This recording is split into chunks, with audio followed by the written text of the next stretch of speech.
ఉదయ బ్రహ్మస్వరూపం మధ్యాహ్నేతు మహేశ్వర సాయంకాలేతు స్వయం విష్ణు త్రయామూర్తి దివాకర. ముందుగా సూర్య భగవానునికి నమస్సుమాంజలి తెలియజేస్తూ యోగ విద్యను అందించిన ఆదియోగి పరమశివునికి, ఆ మహాయోగ విద్యని మనకి పతంజలి మహర్షి యోగశాస్త్ర రూపంలో అందించారు. వారిరువురి పాదపద్మములకు నమస్కారాలు.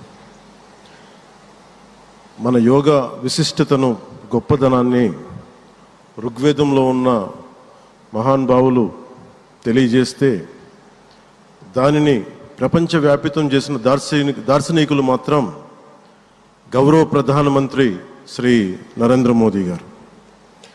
భారతీయ సనాతన ధర్మం తాలూకు విశిష్టతను యోగా ద్వారా విశ్వవ్యాపితం చేసిన ఘనత ఆయన సొంతం.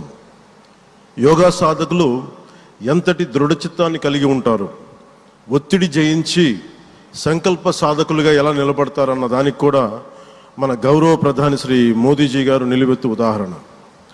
ప్రపంచ యోగా దినోత్సవం యావత్ భారతవానికి, భారతీయులకి దక్కిన గౌరవం. సరిగ్గా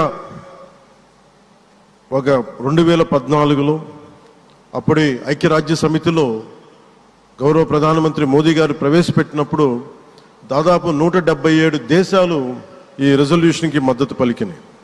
ఇంతమంది మద్దతుని కూడగట్టగలిగి ఈ రోజున మనకి 2015 నుంచి యోగా దినోత్సవం ప్రారంభమైంది. ఈ రోజున గౌరవ ప్రధానమంత్రి మోదీజీ గారి పిలుపు మేరకు మనం మొదట విశాఖ 11వ యోగా దినోత్సవ సంబరాలకు వేదిక అయింది. శ్రీ మోదీజీ గారి సమక్షంలో గౌరవ ముఖ్యమంత్రి వర్యులు శ్రీ చంద్రబాబు నాయుడు గారి కృషితో ప్రపంచ రికార్డుకు వేదికగా నిలిచింది.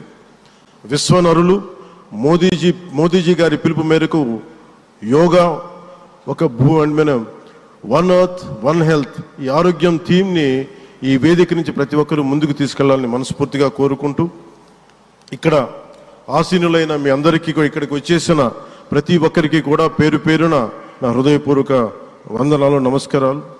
అలాగే గౌరవనీయులైన గవర్నర్ గారి శ్రీ అబ్దుల్ నజీర్ జీ గారికి, గౌరవ ముఖ్యమంత్రి శ్రీ నారా చంద్రబాబు నాయుడు గారికి, civil aviation minister Kinjarapu Rammohan Naidu గారికి, అలాగే మనకి AYUSH minister of state independent charge Shri Prataprao Jadhav గారికి, అలాగే వేదిక పైన ఉన్న ప్రతి ఒక్కరికి, గౌరవ కేంద్ర మంత్రివర్యులకి, రాష్ట్ర మంత్రివర్యులకి, ప్రతి ఒక్కరికి పేరు పేరున ధన్యవాదాలు తెలియజేసుకుంటూ సెలవు తీసుకున్నాను. జై భారత్, జై హింద్.